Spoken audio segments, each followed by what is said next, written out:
ورحمة الله وبركاته. إن الحمد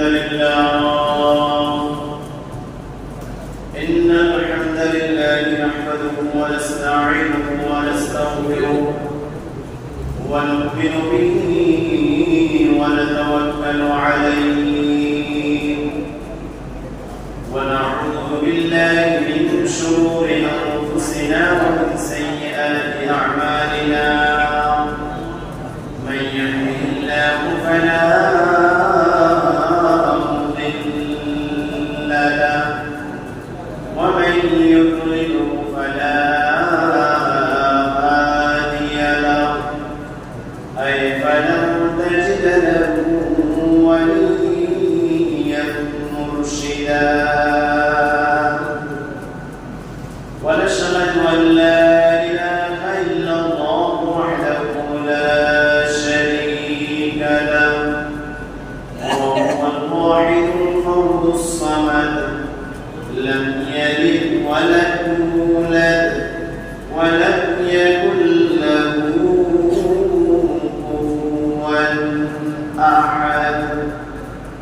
ونشهد أن سيدنا وسندنا وحبيبنا وشفيعنا وحبيبنا وحبيب أرواحنا وطبيبنا وطبيب رب قلوبنا ومولانا محمد صلى الله عليه وعلى آله وأصحابه وبارك وسلم الذي أرسله بالحق بشيرا ونذيرا وداعيا إلى الله بإذنه وسراجا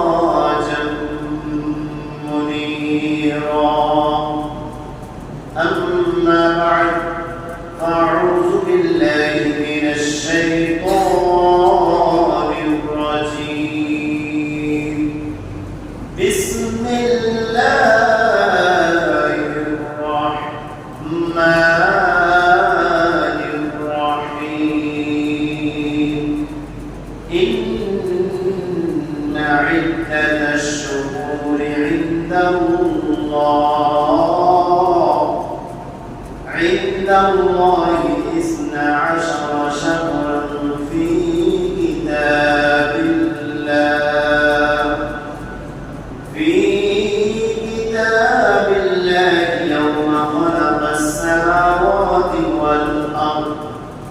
يوم خلق السماوات والأرض منها 4 حروف. صدق الله مولانا العظيم وصدق رسوله النبي الحبيب الكريم ونحن ذلك من الشاهدين والشاكرين والحمد لله رب العالمين.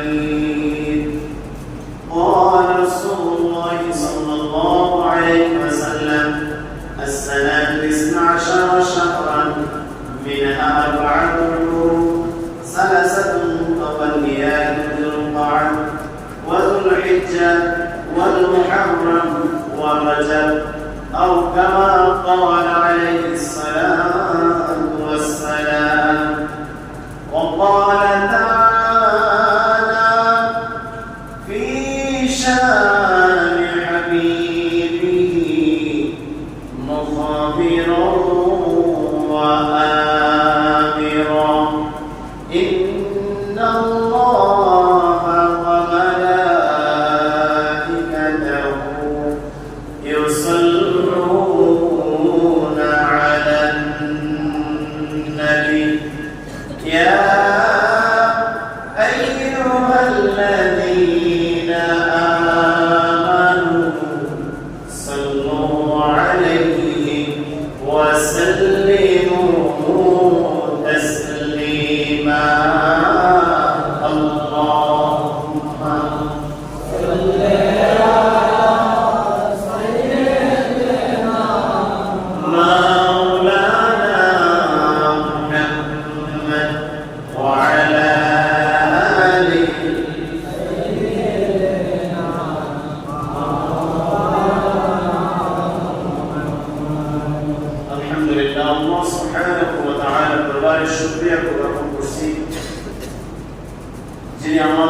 পবিত্র জিলকদ মাসের সর্বশেষ জুমআয় আল্লাহ পাকের মহান হুকুম সালাতুল জুমআ আদায় করার উদ্দেশ্যে মসজিদে আসার এবং বসার তৌফিক দান করেছেন এজন্য কালিমাত শুকর আদায় করে বলি আলহামদুলিল্লাহ।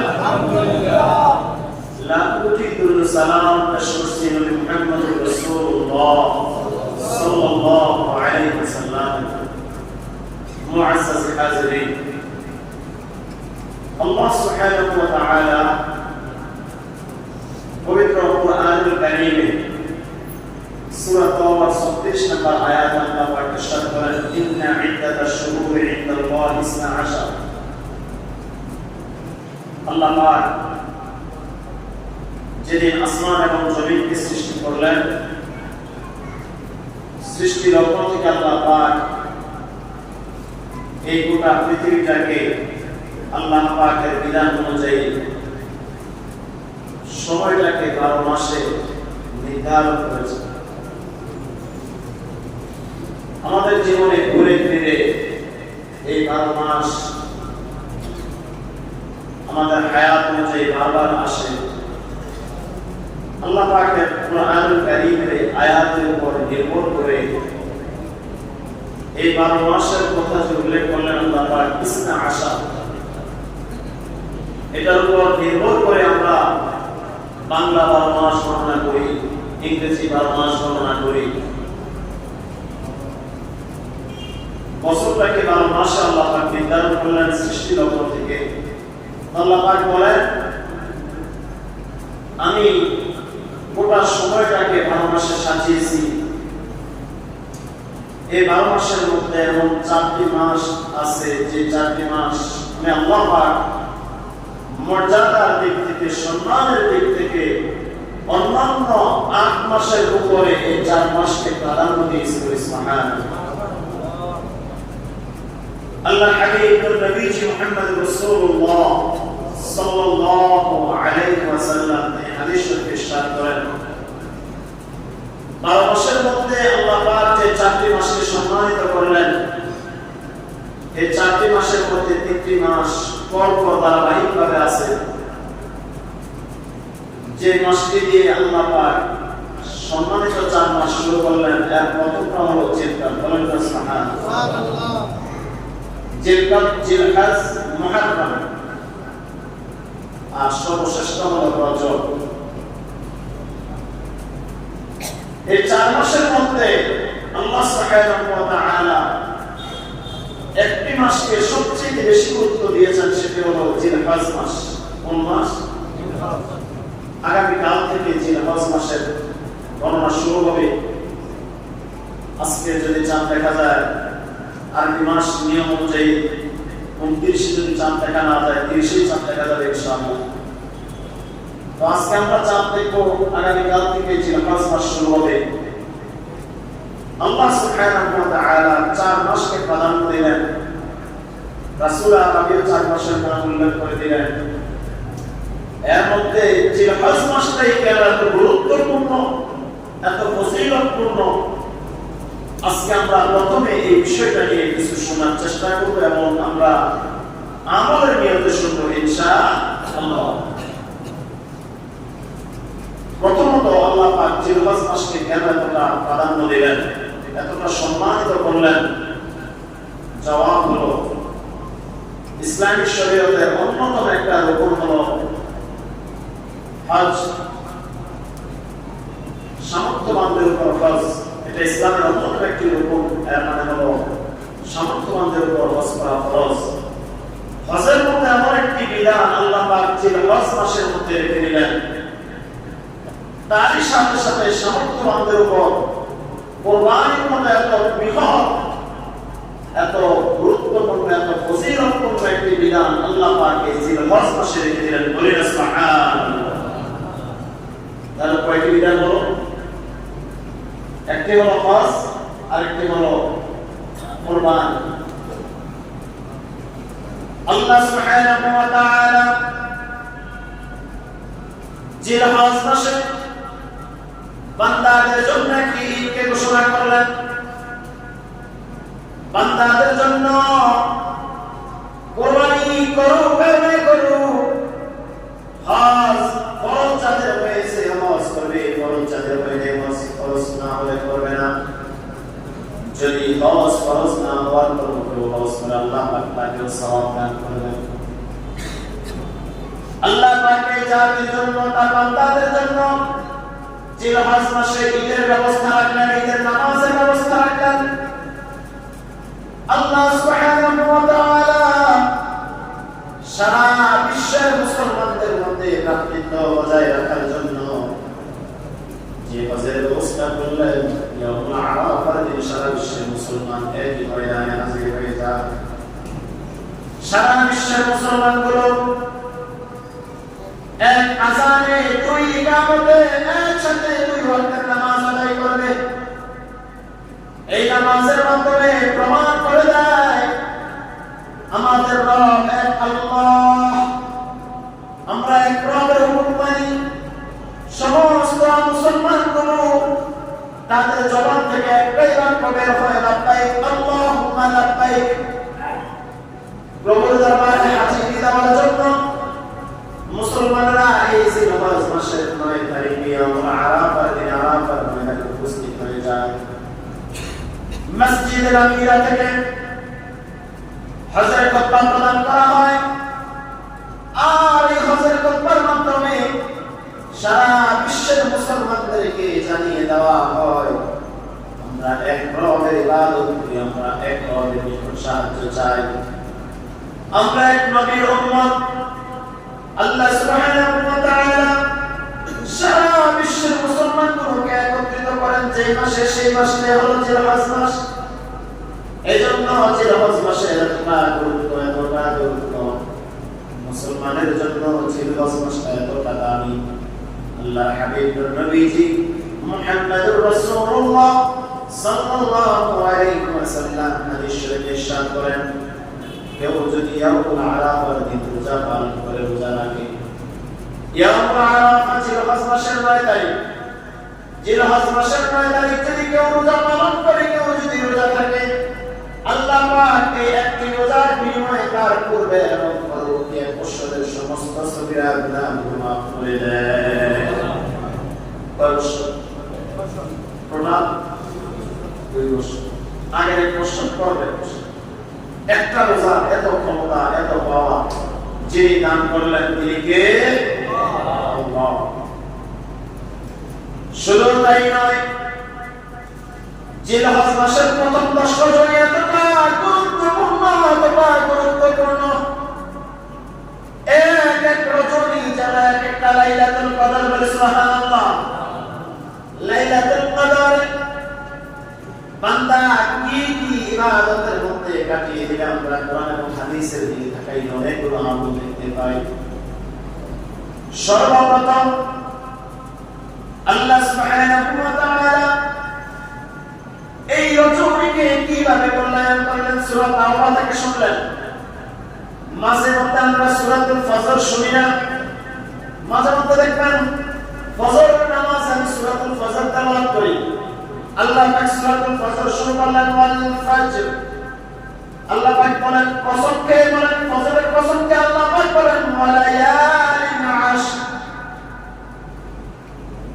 লাইলের বহুবচন ওয়ালায়ালিন আশর আল্লাহ পাক 10 রজনীকে উদ্দেশ্য করে বলেন যদিও এই 10 রজনী ওয়ালায়ালিন আশর মানে মুফাসসিরিন কেরামের মধ্যে রয়েছে তবে বিশুদ্ধ বর্ণনার মধ্যে প্রসিদ্ধ মুফাসসির ইবনে কাসির রাহিমাহুল্লাহ তিনি ওয়ালায়ালিন আশর দ্বারা এই লাইলাতুল এই জিলহজ মাসের প্রথম 10 রজনীকে তিনি উদ্দেশ্য করেছেন এর মানে বুঝা গেল আল্লাহ পাক কোরআনুল কারীমের মধ্যে জিলহজ মাসের প্রথম 10 রজনীকে গুরুত্ব দিয়েছেন দিনের ন্যায় দিন যেমন গুরুত্বপূর্ণ রজনীগুলো তেমনি গুরুত্বপূর্ণ দিনের বেলায় মানুষগুলো নেক আমল করবে রাতের বেলায় নেক আমল করবে দিনের গুরুত্ব রাতের গুরুত্ব জিলহজ মাসের প্রথম যে কাজ সেটা হলো যাদের উপর হজ ফরজ হয়েছে সামর্থ্যবান সেই সমস্ত লোকেরা হজ পালন করবে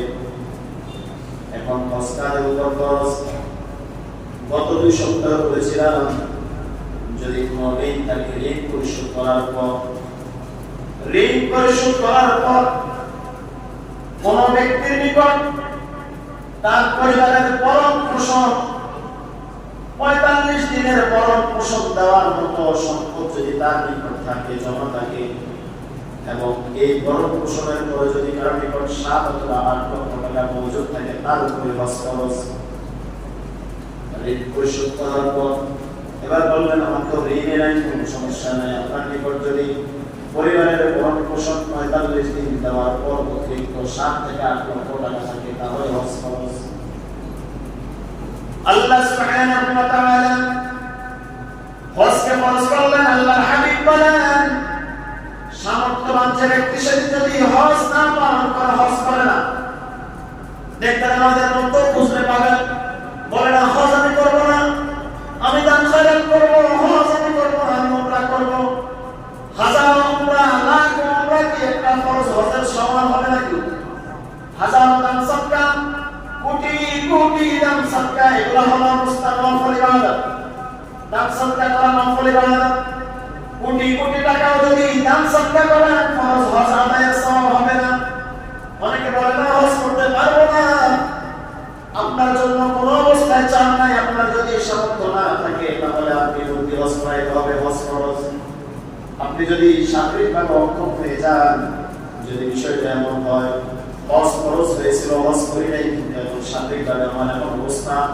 হজ করার মতো সেই পজিশন আমার নাই তাহলে বলতে হজ করাইতে হবে আপনার পক্ষ থেকে আপনার ছেলেকে পাঠাইতে হবে যদি ছেলে না থাকে অন্য কাউকে আপনার ভাইকে পাঠাইতে হবে যদি ভাই না থাকে অন্য কাউকে আপনি আপনার পত্নী পাঠাইতে হবে কারণ আপনার উপর একটা ফরজ আমাদের উপর যাদের উপর হজ ফরজ আল্লাহ পাকের এই মহান হুকুম জিলহজ মাসের মধ্যে সর্বপ্রথম করণীয় হলো যাদের উপর হজ ফরজ হজ আদায় করা যদিও হজের প্রসেসিং গুলো অন্যান্য মাস থেকে শুরু করতে হয় কিন্তু হজের কার্যক্রম শুরু হবে জিলহজ মাস থেকে জিলহজ মাস যখন আসবে জিলহজ মাসের নির্দিষ্ট কয়েকটি দিন হজের জন্য আল্লাহ পাক নির্ধারণ করে দিয়েছেন হজের তিনটি ফরজ আল্লাহ পাক নির্ধারণ করেছেন এই ফরজগুলো এবং যে ওয়াজিবগুলো আছে ওয়াজিবগুলো আদায়ের মাধ্যমে আপনার আমার হজগুলো সম্পন্ন হবে জিলহজ মাসের দ্বিতীয় করণীয় হলো ঈদের সালাত আদায় করা হাদিস শরীফে দেখলাম আল্লাহর হাবিব নবীজি মুহাম্মদুর রাসূলুল্লাহ সাল্লাল্লাহু আলাইহি ওয়াসাল্লাম ইরশাদ করেন মান কানা লাহু সাআতু ওয়া লাম ইউদাহু ফালা ইয়াকরাবান্না মুসাল্লানা আল্লাহর হাবিব বলেন সামর্থ্যবান কোন ব্যক্তি যদি কুরবানি আদায় না করে সামর্থ্য আছে কিন্তু কুরবানি করবে না তার বাহানা করবে আল্লাহর হাবিব স্পষ্ট ভাষায় ঘোষণা দিয়ে দিলেন ফালাম ইউসাল্লা সেই জন্য ফালাম ইয়াকরাবান্না মুসাল্লা সেই জন্য ঈদগাহে না আসে কুরবানির সামর্থ্য আছে কিন্তু কুরবানি করবে না রাসূলুল্লাহ হাবিব বলেন সে যেন ঈদগাহে না আসে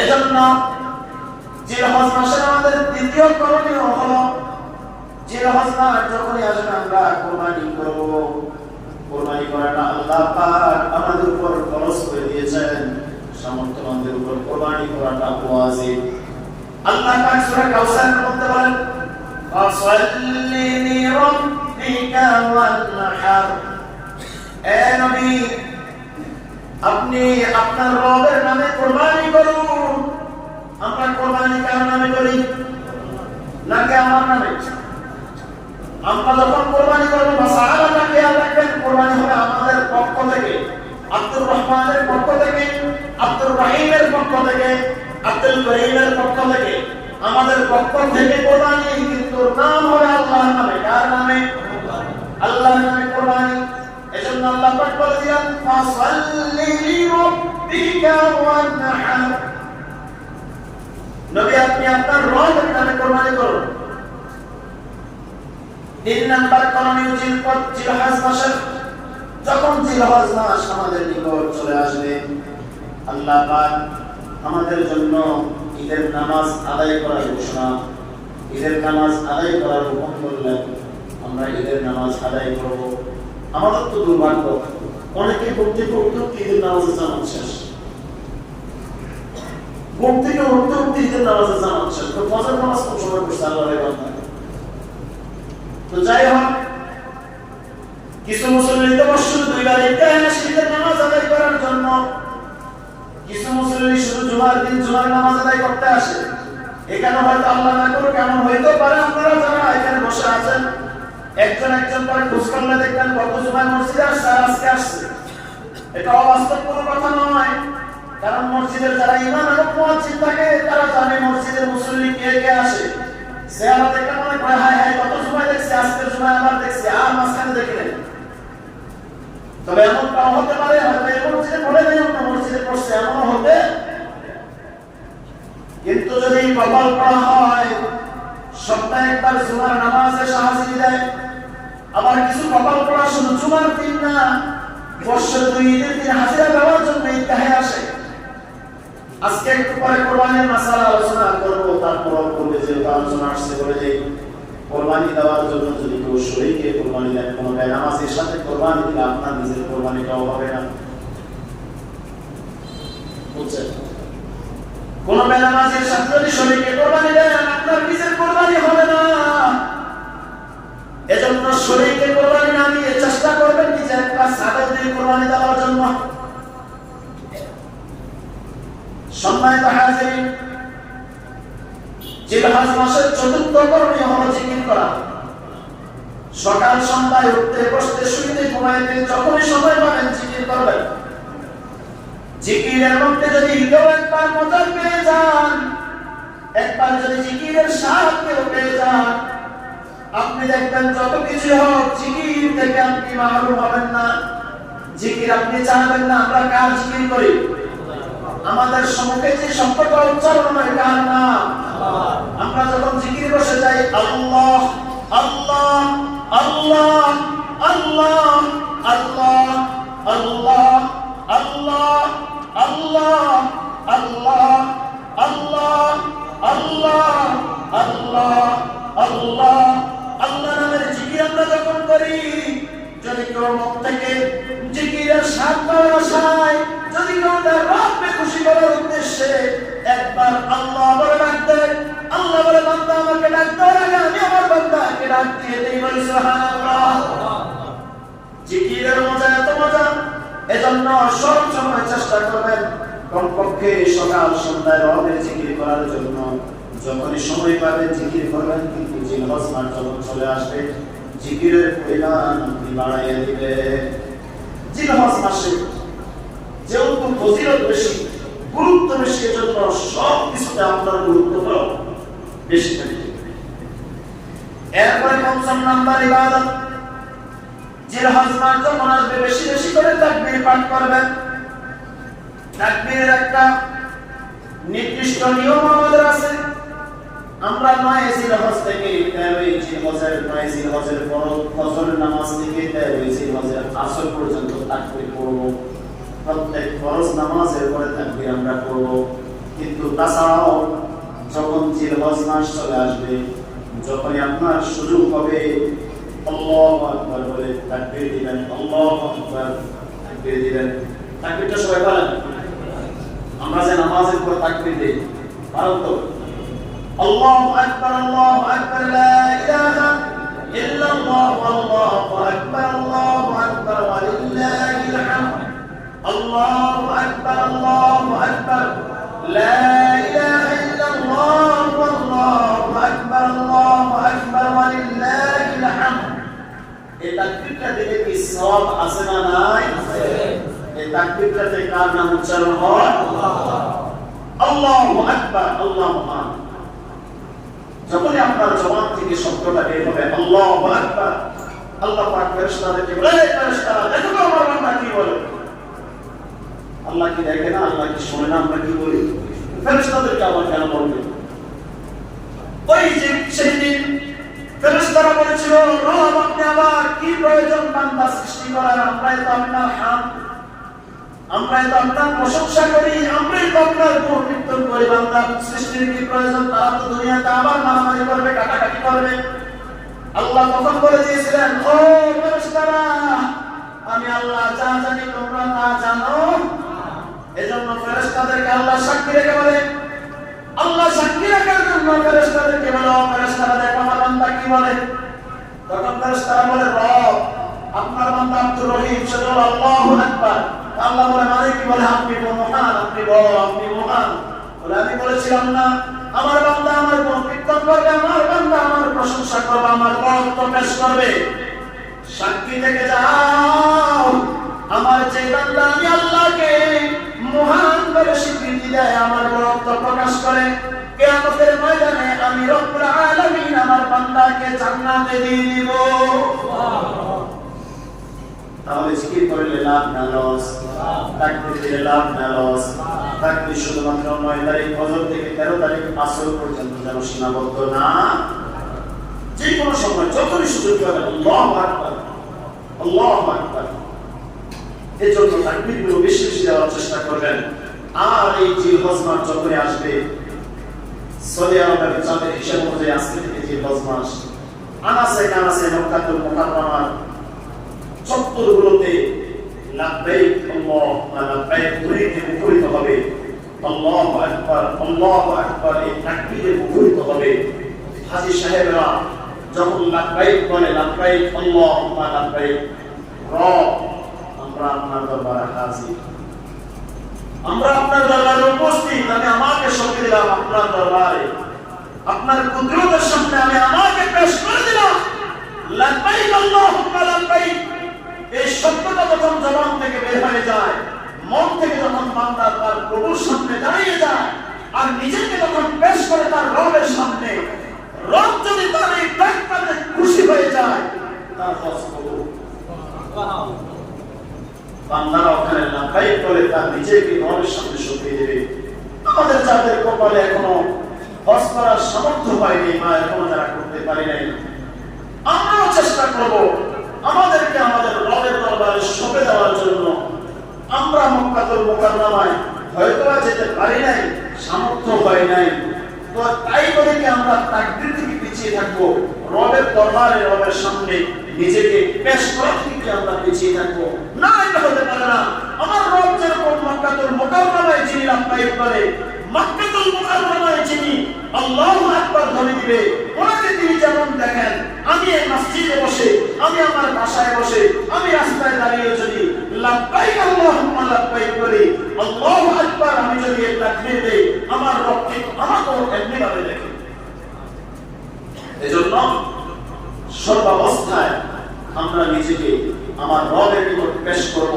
মুসলমান তো সেই যে নিজের মন মতো জীবন গড়ে না, যে নিজের ইচ্ছা মতো জীবন সময়টুকু নষ্ট করে না, নিজের জীবনটাকে হেলায় দুলোয় যে কাটায় না, সেই তো মুসলমান যে তার নিজের জীবনকে, যে তার নিজের জীবনের রশিকে রবের দরবারে দিয়ে দিয়েছে। রব যা বলেছেন তাই সে করে, রাসূল আলামিন যে পথে দেখিয়ে দিয়েছে সেই পথেই চলে, তাকেই তো মুসলমান বলা হয়। মুসলমান তো নিজের মন হিয়াল খুশি মতো কোনো কিছু করবে না। রব যেমনিভাবে চেয়েছেন, রব যেমনিভাবে হুকুম করেছেন, রব যেমনিভাবে নিষেধ করেছেন, ঠিক তেমনিভাবে হুবহু সেইভাবে পালন করাটাই তো হলো মুসলমান। জিলহজ মাসের ষষ্ঠ আমল, 6 নম্বর আমল হলো বেশি নির্দিষ্ট কিছু নেই। জিলহজ মাসের 9 তারিখ পর্যন্ত, 1 তারিখ থেকে 9 তারিখ পর্যন্ত হাতের নখ, চুল, অবাঞ্ছিত পশম এগুলো না কাটা, মোছ না কাটা, নারীতে হাত না দেওয়া, এটা হলো মুস্তাহাব আমল। কি আমল? কথা বলেন না কেন? কি আমল? এজন্য আগামীকাল জিলহজ মাস শুরু, আজকে মাগরিবের পর চাঁদ দেখা যাবে। যারা এই আমলগুলো করবেন, আজকে মাগরিবের আগেই আপনার চুল, পশম, নখ যা যা কাটার প্রয়োজন আপনি কেটে নেবেন, তাহলে আরেকটা মুস্তাহাব আমলের সওয়াব পেয়ে যাবেন। বছরে একবার নির্দিষ্ট কয়টা দিন মাসটাকে তাজিম করার উদ্দেশ্য হলো এটা করা উচিত। কি বলেন? যে আমি জিলহজ মাসকে তাজিম করতেছি, সম্মান করতেছি, এই খাতিরে হলো তো আমাকে এই আমলটা করা দরকার। আমল যত ছোট থেকে ছোট হোক না কেন, যত ক্ষুদ্র থেকে ক্ষুদ্র হোক না কেন, আমলটা করার চেষ্টা করবেন। গুনাহ যত ক্ষুদ্র থেকে ক্ষুদ্র হোক না কেন, যত ছোট থেকে ছোট হোক না কেন, গুনাহ থেকে নিজেকে বাঁচানোর চেষ্টা করবেন, তাহলে দেখবেন ঈমানের স্বাদ আপনি পাবেন। ঈমানের স্বাদ যদি পেয়ে যান, দেখবেন আপনার রবের অনুপস্থিতিটা পাবেন না। আমরা তো বলি যে গুনাহ করার সময় আমার রব আমাকে এই মুহূর্তে দেখে না, এটার জন্য গুনাহ কম হবে, এটার জন্য গুনাহ কম হবে। আরে ভাই, গুনাহ কম আর বেশি, আপনি কি জানেন রব আপনার ছোট গুনাহের জন্য কেমন পানিশমেন্ট দিতে পারেন? মানুষ যখন বারবার সাগীরা গুনাহ করে, হাদিস শরীফে আছে সাগীরা গুনাহকে অবহেলা করে বারবার করার কারণে গুনাহে কবীরা হয়ে যায়, বড় গুনাহ হয়ে যায়। এজন্য গুনাহ যত ক্ষুদ্র থেকে ক্ষুদ্র হোক, গুনাহ থেকে আমরা নিজেকে বাঁচিয়ে রাখবো ইনশাআল্লাহ। একটা আমল হলো জিলহজ মাসে আমরা যখন আসবো, জিলহজ মাসে ঈদের দিন ছাড়া বাকি 9 দিন আমরা রোজা রাখার চেষ্টা করব। ঈদের দিন ছাড়া বাকি অনেক আল্লাহর বান্দা আছে, জিলহজ মাস যখন আসবে ঈদের দিন রোজা রাখা হারাম। আল্লাহ হাবিব সাল্লাল্লাহু আলাইহি ওয়াসাল্লাম তার জীবন দশায় জিলহজ মাস যখন তিনি পেতেন, প্রথম 10 দিন রোজা রাখতেন। ঈদের দিন ব্যতীত বাকি দিনগুলো কি করতেন? রোজা রাখতেন। বিশেষ করে যদি কেউ একদম 10টি রোজা রাখতে নাই, 9টি রোজা নাই রাখতে পারেন, আলহামদুলিল্লাহ, এখানে অনেক মুসলিমের কথা আমি জানি যারা সবসময় রোজা পালন করেন। আল্লাহ হাবিব সাল্লাল্লাহু আলাইহি ওয়াসাল্লাম 4টি আমল জীবনে কখনো ছাড়তেন না। একটা হলো আশুরার রোজা, আরেকটা হলো জিলহজের প্রথম 10 রোজা, আরেকটা হলো প্রত্যেক মাসের 3 দিনের রোজা, আরেকটা হলো ফজর আগে 2 রাকাত সুন্নাত, তিনি কখনোই ছাড়তেন না। এই আরেকটা মাসালা মনে হয়ে গেছে, ফজরের আগে যে সুন্নাত, আমি অনেক সময় ফজর নামাজ পড়ে যখন মুসল্লিদের দিকে ফিরে বসি, তখন দেখি সালাম ফেরানোর পর অনেকে সুন্নাত নামাজে দাঁড়িয়ে যান। আপনার ওই সুন্নাত নামাজটা তখন পড়া মাত্র, যারা এই কয়েকদিন পড়ছেন বা আমার চোখে, আমি আগেও বলছি অনেকবার মাসালাটা, ইদানিং আবার এটা চোখে পড়তেছে। নামাজের সালাম ফেরানোর পর, ফজরের নামাজের সালাম ফেরানোর পর সূর্য উদয় হওয়া পর্যন্ত কোনো নামাজ পড়তে পারবেন না। যখন সূর্য উদয় শুরু হয়, সূর্যটা উঠতে 23 মিনিট সময় লাগে, এই 23 মিনিট নামাজ পড়া হারাম। একটু খেয়াল করবেন, মনে করেন আমাদের 40-এ জামাত, আমরা 40-এ জামাত শুরু করি, 4:40, আমাদের নামাজ শেষ হয় কখনো 50-55 এরকমে। সূর্য উদয় হয় 5:08, তাহলে 5:08 পর্যন্ত সালাম ফেরানোর পর থেকে এই সময় আপনি নামাজ পড়া মাত্র, আপনি ইচ্ছা করলে নামাজ পড়তে পারবেন না। সুন্নাত যেটা চলে গেছে এটা আপনি পরে করবেন, কিন্তু 5:08 যখন বাজবে, 8 থেকে শুরু করে 23 মিনিট, পরবর্তী 23 মিনিট নামাজ পড়া হারাম। যারা বারান্দায় এসে নামাজ পড়েন তারা ঘড়ির দিকে তাকান না। আগে নামাজের পরে আমি মাইক চালাইতাম, তো আলহামদুলিল্লাহ আমার মুসলিম হুজুর নামাজের ডিস্টার্ব হয়, এখন আমি নামাজ পড়া পর্যন্ত অপেক্ষা করি, কোন মুসলিম যে নামাজ পড়ে মাইক চালাই না। যখন থেকে নামাজ পড়া শেষ এবং আমার ঘড়ির কাঁটাও মোটামুটি 8 বানিয়ে গেছে, তখন তো নামাজ পড়া হারাম, আপনি ইচ্ছা করে নামাজ পড়তে পারবেন, তখন আমি মাইক চালু করি, জিজ্ঞাসা করি। কিন্তু বিষয়টা হলো এই মাসালাটা মনে রাখবেন, ফজরের নামাজের জামাত শেষ হয়ে গেছে, যারা জামাতে শরীক হয়েছেন, আপনার সুন্নাত চলে গেলে আপনি এই সুন্নাতটা পড়বেন সূর্য উদিত হওয়ার পর। সূর্য উদিত হওয়ার পর, এর আগে আপনি সুন্নাত পড়বেন না। আল্লাহ হাবিব সাল্লাল্লাহু আলাইহি ওয়াসাল্লাম জীবনে কখনো ফজরের সুন্নাত ছাড়তেন না। এটা গুরুত্ব এতটাই বেশি, এতটাই বেশি। ইমাম আযম আবু হানিফা রাহিমাহুল্লাহ, হানাফি মাযহাবের ফতোয়া হলো, যদি কখনো আপনি মসজিদে এসে দেখেন জামাত শুরু হয়ে গেছে কিন্তু আপনি সুন্নাত পড়েন নাই, ওই অবস্থায় আপনি যদি এতটুকু এনশিওর হন যে মাত্র জামাত শুরু হয়েছে, খেয়াল করবেন মাত্র জামাত শুরু হয়েছে, আপনি সুন্নাত 2 রাকাত পড়েও জামাত পাবেন। শুধু জামাত পাবেন না, আখির বৈঠকটা আপনি পাবেন, কমপক্ষে আখির বৈঠক, যে একটু পরে ইমাম সাহেব সালাম ফিরাবে, যদি বিশ্বাস এতটুকু থাকে যে আপনি কমপক্ষে আখির বৈঠকটা পাবেন, তাহলে আপনি আগে ফজর নামাজের ক্ষেত্রে ফজর 2 রাকাত সুন্নাত আদায় করবেন, অন্য 4 ওয়াক্ত নামাজের ক্ষেত্রে নয়। এটা হলো হানাফি মাযহাবের ফতোয়া। তবে অন্যান্য নামাজের ক্ষেত্রে যেমন হাদিস শরীফ আছে, যখন জামাত শুরু হয়ে যায়, জামাত শুরু হয়ে গেলে কোন সুন্নাত নামাজ আর পড়া যাবে না, এবং এমনও বলা আছে যে আপনি সুন্নাতে দাঁড়াইছেন, এদিকে জামাত শুরু হয়ে গেছে, সাথে সাথে সুন্নাত ছেড়ে দিবেন, যতটুকু হয়েছে ততটুকুই ছেড়ে দিবেন, সাথে সাথে আপনি নামাজে দাঁড়াই যাবেন, জামাত শরীক হবেন। ইল্লা বিল ফজরি, ফজর ব্যতীত। ফজরে সুন্নাত পড়া যদি আপনার মনে হয় যে আখির বৈঠকটা আপনি জামাতে পাবেন, তাহলে আগে আপনি সুন্নাত আদায় করবেন, পরে জামাতে শরীক হবেন। সুন্নাতের এতটা গুরুত্ব ফজরের সুন্নাত। সম্মানিত হাজির, বলতেছিলাম আল্লাহর হাবিব সাল্লাল্লাহু আলাইহি ওয়াসাল্লাম জিলহজ মাসের রোজাকে এতটা প্রাধান্য দিতেন যে তিনি জীবনে কখনোই জিলহজ মাসের রোজা ছাড়তেন না। যাদের দ্বারা সম্ভব চেষ্টা করবেন আগামীকাল থেকে 9 জিলহজ পর্যন্ত আপনারা রোজা রাখবেন। যদি একান্তই কেউ না পারেন কমপক্ষে 2টি রোজা রাখবেন। যদি তাও না পারেন কমপক্ষে ইয়াউমুল আরাফার দিনে রোজাটা অবশ্যই রাখবেন। প্রশ্ন এসে যাবে, হুজুর আরাফার রোজা কোন দিন? সৌদি আরবের যেদিন আরাফা ওই দিন না বাংলাদেশের যেদিন আরাফা ওই দিন? আসবে না? আরাফা কি বাংলাদেশে আছে? হজ কি বাংলাদেশের সাথে সম্পৃক্ত? কথা বলেন না কেন? হজ এবং আরাফা কোনটাই বাংলাদেশের সাথে সম্পৃক্ত না। সুতরাং চাঁদের হিসাব হবে আমাদের কি হবে? চাঁদের হিসাব। ইয়াউমুল আরাফা কত তারিখে হয়? 9 জিলহজ। সুতরাং ওই 9 জিলহজ বাংলাদেশের যে দিন সেদিন আমরা রোজা রাখবো। এরপরে যদি কেউ মনে করেন যে না আমার পক্কা রাখতেছে, আপনি কমপক্ষে 2টা রোজা রাখবেন। আগে 3টা রাখবেন, পরে 3টা, মানে বাংলাদেশের হিসাবে 8 জিলহজ ওই দিনে রোজা রাখবেন, এরপরে 9 জিলহজ ওই দিনে রোজা রাখবেন। এবার তো কনফিউশন থাকবে না। সব তো নিচ্ছি ইনশাআল্লাহ যে কোনো একদিন। কি বলেন? তবে মাসালা হলো 9 জিলহজ, যেটা আমরা চাঁদের হিসাবে থাকবে। আরাফা আমাদের দেশে না, বর্ষা আমাদের দেশে না। সুতরাং আরাফা সৌদি আরবে, ওটা আরাফার হিসাব হবে। সম্মানিত হাজিরিন, মা বোনদেরকে এই কথাটা বলে দিলেন যে কমপক্ষে ইয়াউমুল আরাফার রোজাটা তারা রাখে। এরপরে জিলহজ মাস যখন আসবে, জিলহজ মাসের আরেকটি গুরুত্বপূর্ণ ইবাদত হলো দান সদকা করা। কি করা? দান সদকা করা।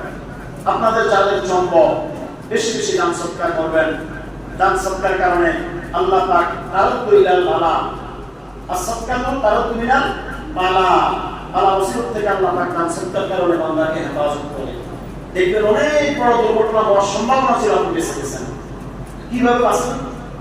আল্লাহ আপনাকে বাঁচাই দিয়েছে কোনো না কোনো দান সদকার কারণে, কোনো না কোনো মুক্তির দোয়ার কারণে, কোনো না কোনো দানের খাতে আল্লাহ বাঁচাই দিয়েছে। তো সম্মানিত হাজিরিন, এই হলো জিলহজ মাসের প্রথম 10 দিনের ফজিলত আমরা বর্ণনা করলাম এবং জিলহজ মাসের ফজিলত বর্ণনা করলাম। এখন সংক্ষেপে